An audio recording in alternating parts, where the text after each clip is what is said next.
क्योंकि आज हमारे सम्मुख हमारे देश को संचालित करने के लिए, विकास के मार्ग पर ले जाने के लिए, अपने लक्ष्य की पूर्ति के लिए, देश और दुनिया के अंदर शांति स्थापित करने के लिए कोई हमारे सामने आधार ग्रंथ है, मार्गदर्शक है, तो वो हमारा संविधान है। उसका अध्ययन करें, गहन अध्ययन करें, एक एक विषय की चर्चा करें और समाज के अंदर उसके प्रति श्रद्धा का भाव जगाएं। ये आज की आवश्यकता है। ये जो भारत का संविधान है, हमारे साथ ही आज़ाद होने वाले लोग, हम सफल लोकतंत्र हैं, लेकिन बांग्लादेश कुचला जा रहा है। पाकिस्तान अनेक बार लोकतांत्रिक पटरी से उतर चुका है और लोकतंत्र भी सेना के कब्जे में है। विचार करने की आवश्यकता है। वो हम साथ ही आज़ाद हुए थे, उनके भी संविधान बने थे। वो असफल लोकतंत्र हैं, हम सफल लोकतंत्र हैं। तो इसका मूल कारण है भारतीय बहुसंख्यक समाज का मन। और आज जिसको मैंने चुनौती के रूप में कहा, उस बहुसंख्यक समाज के मन पर आघात करने का प्रयास घुसपैठ के माध्यम से,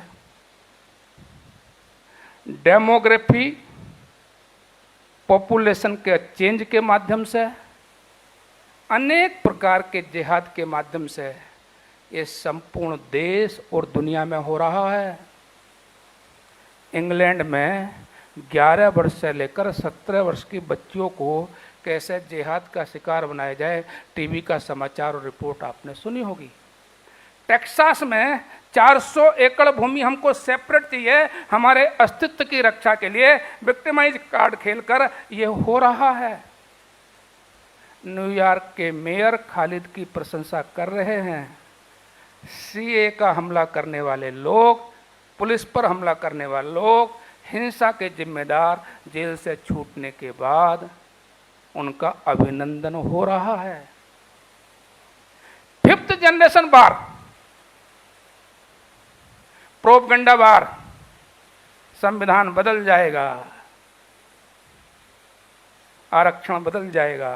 भारत में भी जेएनजी खड़ा होने वाला है, सत्ताएं बदल जाएंगी। लंका, बांग्लादेश, नेपाल, ये जो नए प्रकार का संकट नए कलेवर में आ रहा है, वो कलेवर को भी समझना है और समाज को जागरूक करते हुए संविधान को हम कैसे स्थापित करें, कैसे सफल बनाने में सहायक बने। बाबा साहब भीमराव अंबेडकर जी ने कहा था, अब हमारे को हमारे देश के लिए संविधान मिल गया है। संवैधानिक रास्तों से ही देश की समस्याओं का मार्ग खोजना, और यदि हम अराजकता के माध्यम से प्रोपगंडा फैलाकर, वेपनाइज करके समाज में एनार्की फैलाएंगे, तो ये संविधान के साथ विश्वासघात होगा।